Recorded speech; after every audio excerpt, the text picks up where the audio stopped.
His father once said, "I don't know where his talent comes from," and stated on more than one occasion that he considered his son a mystery.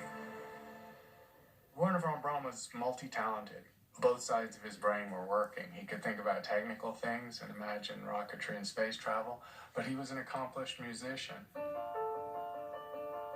And these traits manifested very early. I think his parents knew by the time he was 4 or 5 that he was very special. His mother gave him a telescope when he was young, and he looked at the moon and said, "I want to go there. I want to build the machine that will go to the moon." And of course he did half a century later.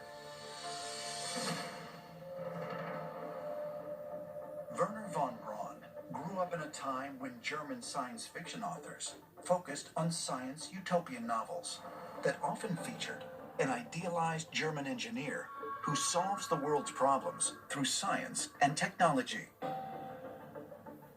Movies such as Fritz Lang's Metropolis and Woman in the Moon also stirred the public's imagination and no doubt had a powerful influence on von Braun. For a young man growing up in the 1920s and 30s, space travel was considered too fantastic and far-fetched to ever be possible. And although the Wright brothers had achieved the first powered flight in 1903, the horse and buggy was still a widely used mode of transportation. The achievement of putting the man on the moon is something that was, at the time, really almost impossible and almost unthinkable.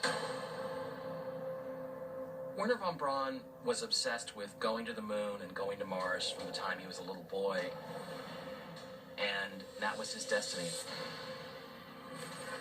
In his teens, von Braun wrote papers on orbital flight, and by the incredibly young age of 20, he was named the head of Germany's rocket program by Army Artillery Officer Captain Walter Dornberger.